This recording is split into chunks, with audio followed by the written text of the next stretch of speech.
Good afternoon, everybody. Thank you for being here today. We are going to get to my remarks and Q&A as always, but I do have the FBI director with me here, Kash Patel. You all know him well, and he's here to provide an update for you all with respect to China. As you know, President Trump had a very successful meeting on his trip to Asia with President Xi, where they discussed the need for China to crack down on fentanyl production and distribution, which ultimately makes its way here to the United States of America. And the FBI director recently traveled to China following President Trump's meeting to meet with his counterpart in Beijing. And he has a really positive announcement for the American people to share. So the president wanted me to bring the FBI director out to share that with all of you today. So Kash, please, thank you for being here. Thanks, Caroline. As Caroline mentioned, we have some tremendous news, thanks to President Donald J. Trump once again for the American people. As soon as the President of the United States took office, he issued a mandate to rid America of the scourge that is fentanyl, a drug that has killed hundreds of thousands of Americans. Thanks to his leadership and direct engagements with China, we set up a framework to execute that mission 8 months ago. Attorney General Bondi immediately thereafter took steps to engage her counterpart in China at the Ministry of Public Security. Pursuant to their direct discussions, as the FBI director designated to run counterpoint on this, along with the Secretary of State Rubio and Ambassador Perdue and the team here at the White House, we set forward a path to implement the policy needed to crush the plague of fentanyl. Deputy Attorney General Blanche and our teams have been hard at work ever since, ultimately culminating in my trip to Beijing last week. This was only possible due to President Trump's historic engagement with President Xi just a few short weeks ago that set the stage for today's announcement. At that meeting, the leaders reached an agreement. But just to put this in frame for the American people, a reminder here that nearly 100,000 people died of fentanyl overdoses just last year alone.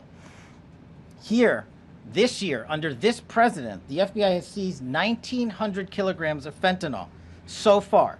That is a 31% increase from the same time period last year. To put it in perspective, that's enough fentanyl to kill 127 million Americans. Fentanyl precursors are what makes up fentanyl. While we, the interagency, the Department of Justice, have been fighting hard to seize and stop drug traffickers, we must attack fentanyl precursors, the ingredients necessary to make this lethal drug. That was the sole purpose of my trip to China, to eliminate these precursors. And if successful, we would suffocate the drug trafficking organization's ability to manufacture fentanyl in places like Mexico. This was the first time an FBI director has been to China in over a decade and received the audience with his counterpart to address this matter directly. And again, thanks to President Trump's direct engagement with President Xi, the government of China committed fully to my engagement there on the ground in Beijing at a level never seen before.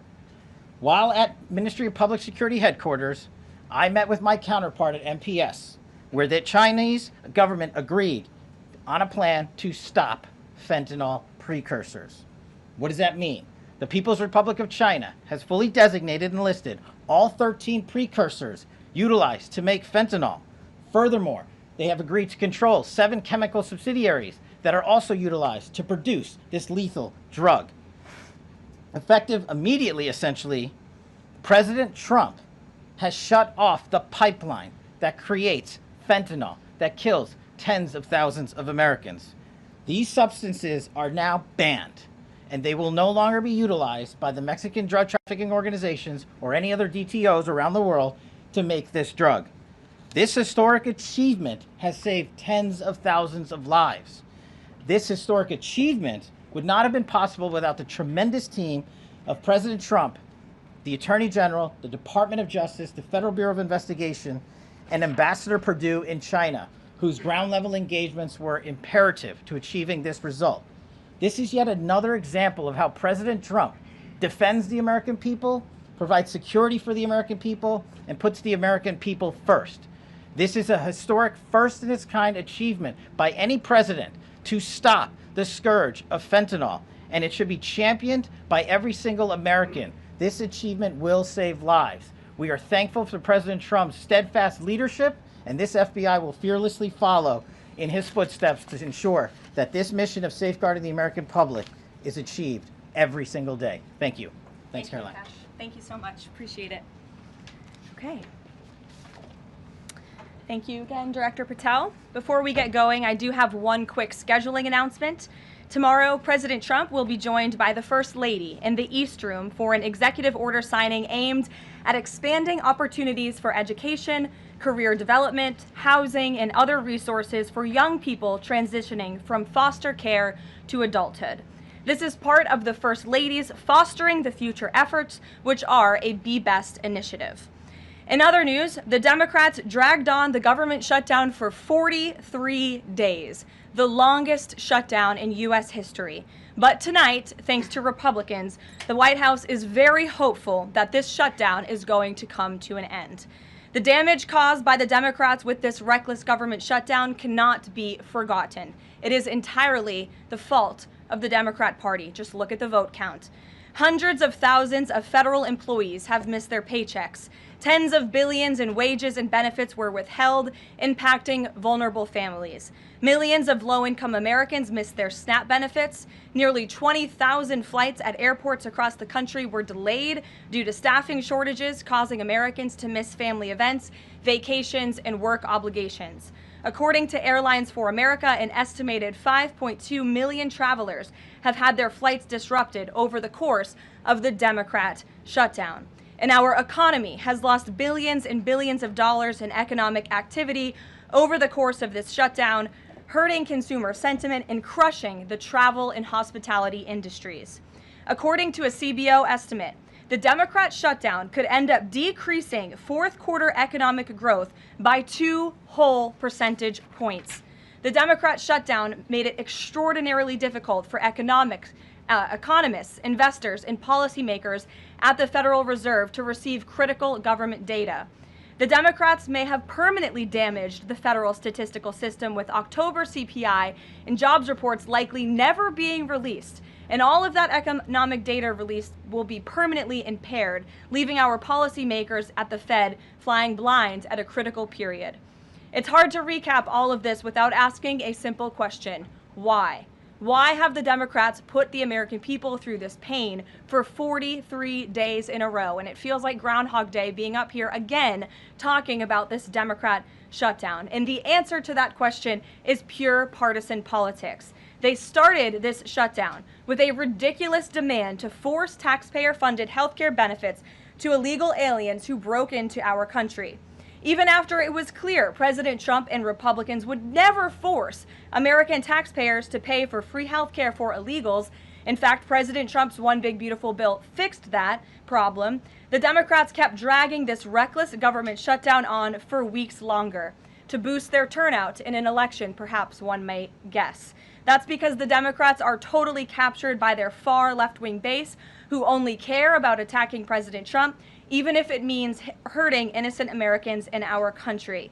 The Democrats' weakness and their unwillingness to buck the fringe members of their party dragged this harmful shutdown on for 7 weeks and inflicted massive pain onto the American public.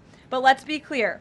The clean CR being voted on today in the House of Representatives that will lead to the reopening of the federal government is what President Trump and Republicans have supported from day one. Our troops, air traffic controllers, and federal employees will be back to receiving their regular paychecks. Families in need will get back to receiving their food purchasing assistance, and the people's government will soon be back open for business. President Trump looks forward to finally ending this devastating Democrat shutdown with his signature, and we hope that signing will take place later tonight. On another matter, I want to address the affordability issue that's received a great deal of media attention this past week, which is ironic because it didn't receive that much attention when Joe Biden was here and inflation was at a record high 9%, the worst inflation crisis in modern American history. And President Trump won a landslide election in part to address the affordability issues created by Joe Biden and the Democrats. And that's exactly what President Trump has done since day one of his administration. Since the first day in office and every day since, the Trump administration has taken aggressive action to fix the Biden-created cost of living issues. The notion that the same Democrats who just shut down the federal government to sabotage our economy, rob people of their paychecks, and also helped Joe Biden ratchet up inflation to 9% are now suddenly affordability champions, that notion is completely absurd. And it's something only the liberal media would have the gall to push. But the reality is that President Trump and his administration have done so much to lower prices and increase the economic prosperity of the American people. And this president and his team of amazing economic advisors are going to keep working on this issue every single day. In less than 10 short months, President Trump signed the largest middle-class tax cuts in American history, including no tax on tips, overtime, and Social Security, which will guarantee that next year Americans are going to put more money back into their pockets. The president has completely unleashed American energy dominance to help bring gasoline prices to the lowest in 5 years, and we expect them to continue to decrease. And it has also lowered energy costs overall. There is more work to do, but again, the president's deregulatory and pro-American energy agenda is absolutely going to continue to drive down prices. This formula worked in the president's first term, and we expect that it's going to work again. And this is key because we know energy costs are the #1 driver of inflation. Again, just look at what Joe Biden did to our energy industry over the past 4 years of his administration, and look at what happened to inflation as a result. Everything became more expensive. To lower prescription drug prices and healthcare costs, the president has been working around the clock on this issue. He is obsessed with negotiating these good deals on behalf of the American people to bring down pharmaceutical costs and drug costs for Americans, and he has done so on a number of fronts. You have seen him discuss that in the Oval Office several times.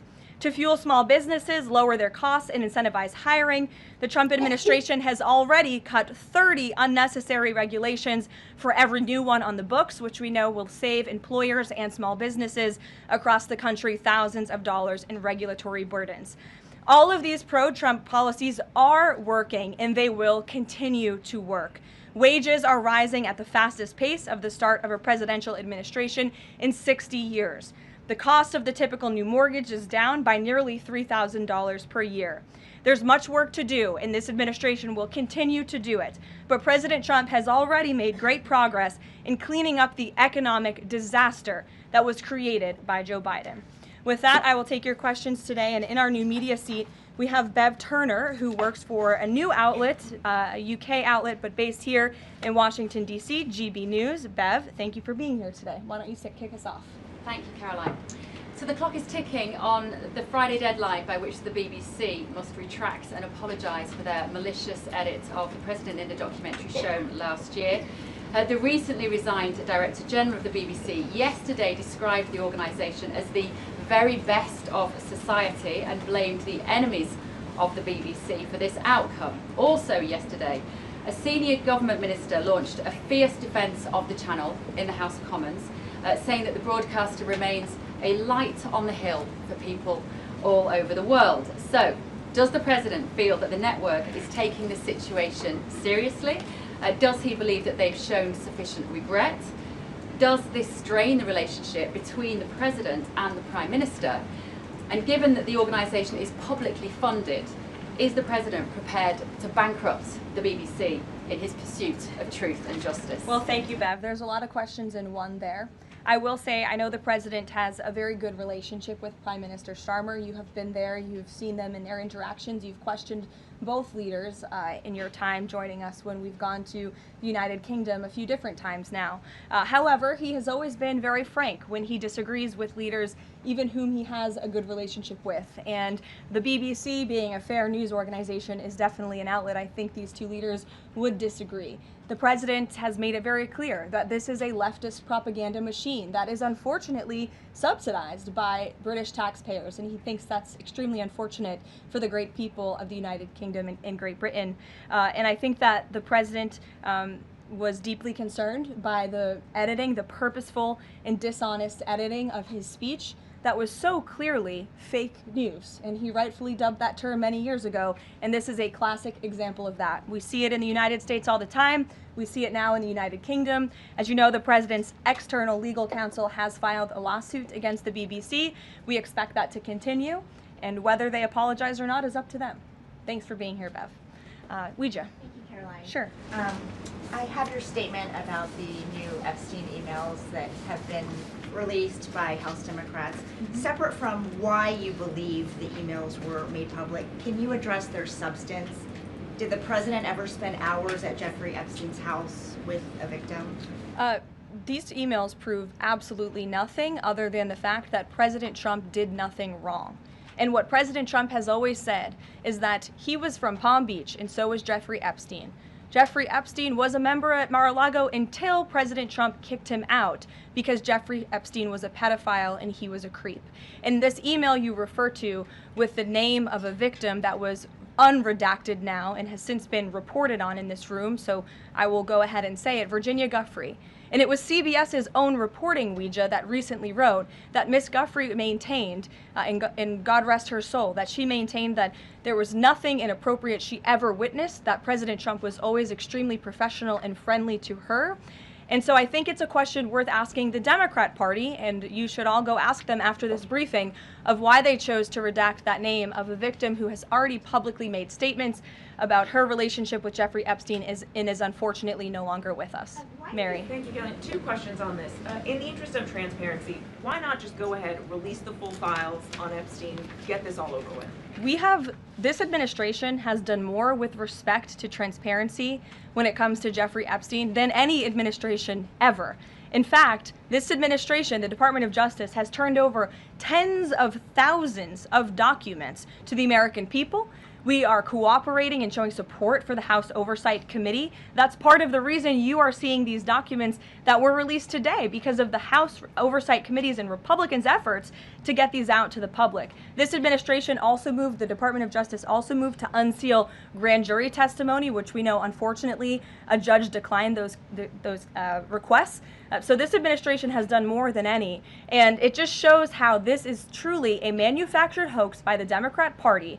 For now, they're talking about it all of a sudden because President Trump is in the Oval Office. But when Joe Biden was sitting in there, the Democrats never brought this up. This wasn't an issue that they cared about because they actually don't care about the victims in these cases. They care about trying to score political points against President Trump, as we have, of course, seen with this government shutdown. And this entire thing, again, it's not a coincidence to the American people at home. There are no coincidences in Washington, D.C. And it is not a coincidence that the Democrats leaked these emails to the fake news this morning ahead of Republicans reopening the government. This is another distraction campaign by the Democrat and the liberal media, and it's why I'm being asked questions about Epstein instead of the government reopening because of Republicans and President Trump. But given your Reagan. interest in transparency, Caroline, why are White House officials then meeting with Representative Boebert in an effort to try and get her to not sign this petition calling for the release of the files? Doesn't it show transparency that members of the Trump administration are willing to brief members of Congress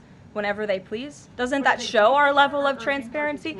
Doesn't that show the level of transparency when we are willing to sit down with members of Congress and address their concerns? That's a defining factor of transparency.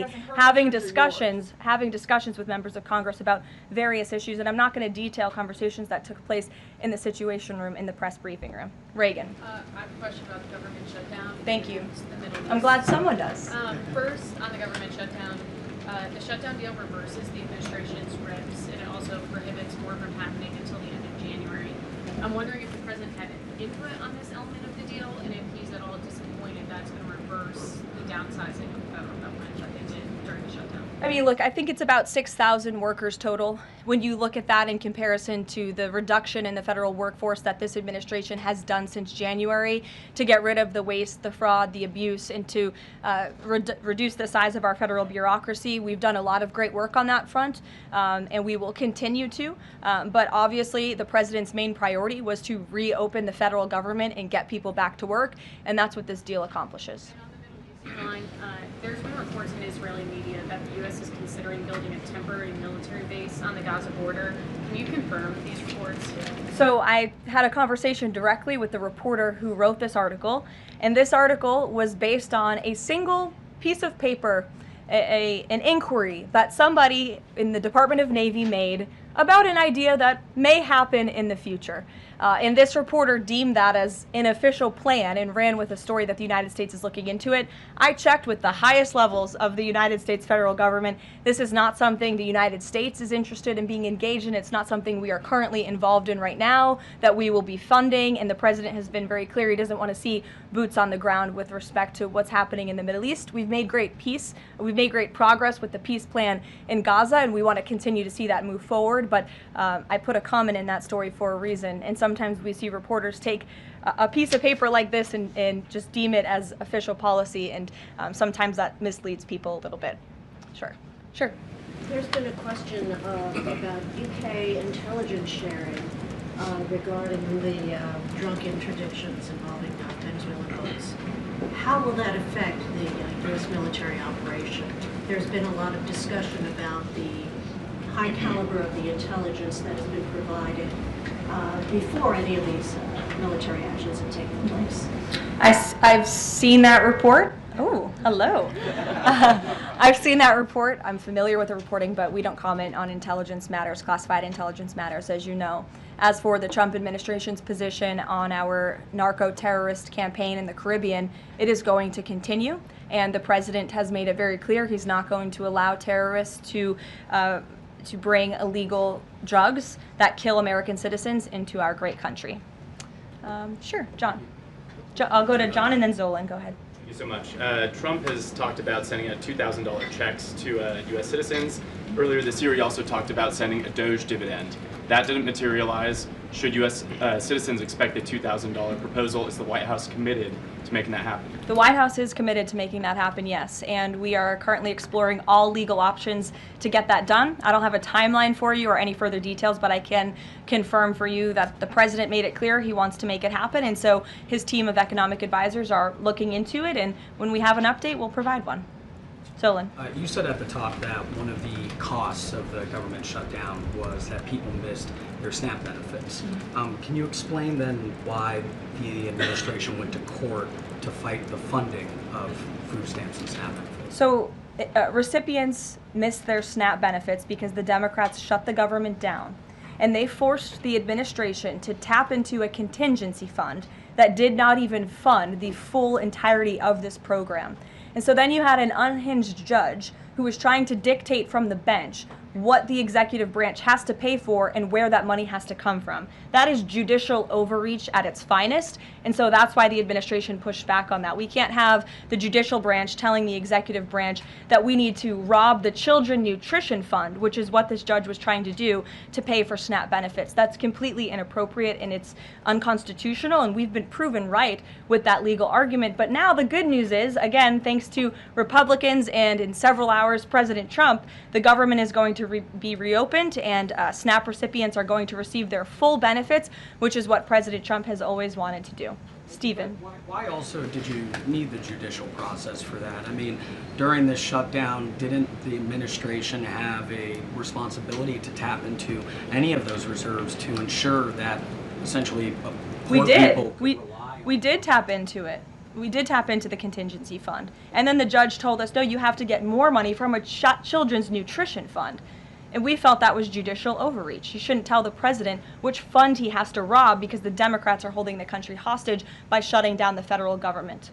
Stephen, go ahead. Well, if the president is considering a pardon for Ghislaine Maxwell? Again, he's answered this repeatedly. It's not something he's talking about or even thinking about at this moment in time. I can assure you of that. Stephen. Caroline, I've got two questions about New York for you. Sure. First, you always do. On brand for the New York Post. Mayor-elect Mamdani, he said that he plans to reach out to President Trump and that, quote, this is a relationship that will be critical. Does the White House have a response to this planned outreach? It's the first time I'm hearing of it. I'll let the president respond himself to that comment by Mr. Mamdani. My second question, Jack Schlossberg, the grandson of President Kennedy, announced today that he's running for Congress. He, in the recent past, has referred to his uncle, the HHS secretary, as, quote, a rabid dog, and he has said that the Trump administration is, quote, the most corrupt in American history. Does the White House have a comment on this sort of comment from a rising star in the Democratic Party? I don't even think such ridiculous comments are responding to. Obviously, those things are not true. And Secretary Kennedy is doing a phenomenal job bringing transparency and the gold standard of science back to our healthcare system. Eamon. Thank you, Caroline. The president's hosting a number of Wall Street CEOs for dinner tonight here at the White House. Can you give us the names of the CEOs who are going to be here and give us a sense of what the president's message to Wall Street is going to be tonight? I don't have a full list for you in front of me, Eamon. I know you've reported on some names, and we've helped you navigate whether those names were truthful or false. But I know the president actually plans to bring some of you into the dinner tonight, so you'll see for yourself in several hours if that's okay with you. And there's been some reporting that the White House is frustrated with Bill Pulte and the rollout of this proposal for a 50-year mortgage. Can you tell us if the White House is frustrated with that rollout and if the White House still supports the idea of a 50-year mortgage for Americans? This is a proposal that the president himself has commented on. I would refer you to the president's statements, and it's something that the administration is discussing and seriously looking into. Sure. Thanks, Caroline. Danny, and then go ahead. Thank you. Some Democratic members of Congress have invited Britain's former Prince Andrew to testify on the Epstein scandal. I was just wondering if President Trump thinks that former Prince Andrew should indeed come and testify to Congress on that. I haven't spoken to him about that specific matter, but I can ask him and get back to you. On the government shutdown, the president and House Republicans had made clear they were not going to negotiate health care strategy or policy while the government was shut down. Now, assuming that it reopens tonight, is the president intending to invite any Democrats over to have negotiations over these subsidies or any other plan to bring down the cost of health insurance? I will just add that, as you pointed out, the Democrats were holding our country hostage to try to negotiate on a healthcare system that they created. Obamacare, as it's famously called, is a system the Democrats created. It is a broken system. It has driven up healthcare costs dramatically in this country. And now they shut the government down to try to fix that system they broke. It doesn't make any sense to us, which is why the president said that's a completely untenable position. However, once the government reopens, the president, as he's always maintained, is absolutely open to having conversations about healthcare. And I think you'll see the president putting forth some really good policy proposals the Democrats should take very seriously to fix, again, the system that they broke. You can't trust the same people who broke the system to fix it, and so the American people will continue to hear from the president on this issue. Follow up on the question about the $2,000 payments of tariff revenue. The president had also talked about using tariffs to bring down the national debt. Would this be in lieu of that? Like, this is now the new way to maybe to use that tariff revenue? No, the president put out a statement on this clarifying he wants to do both things with the tariff revenue that he's bringing into this country. Trillions of dollars are expected to continue to pour in, and it's part of the reason that the Supreme Court case is so vital for our country's future, to restore our manufacturing industry in this country, to protect our national security, to continue to allow the president to use tariffs as leverage to negotiate economic deals that, again, are good for our national security. And that revenue can then be used for various reasons, to pay down our debt and also perhaps to give these rebate checks back to Americans, which, again, the White House is exploring the legal options of how we can get that done. Catherine, go ahead. Caroline, Viktor Orban said this week that President Trump has promised Hungary some kind of financial shield. Do you have any details on how that will be structured or what that would look like? I don't, but I'm happy to check with the National Security Council and get back to you. One more. You recently said you'd check with President Trump about why he needs to get an MRI on his recent trip to Walter Reed. Do you have any more detail on that? I do, and I'm glad you asked. As stated in the memo provided on October 10th, President Trump received advanced imaging at Walter Reed Medical Center as part of his routine physical examination. The full results were reviewed by attending radiologists and consultants, and all agreed that President Trump remains in exceptional physical health, which I know all of you will see with your own eyes later this evening when he opens up his dinner to the press, and perhaps you will see him when he signs the bill to reopen the federal government. So stay tuned on plans for that. Thank you, everyone. Caroline, what do you for change your for hours at Epstein's house?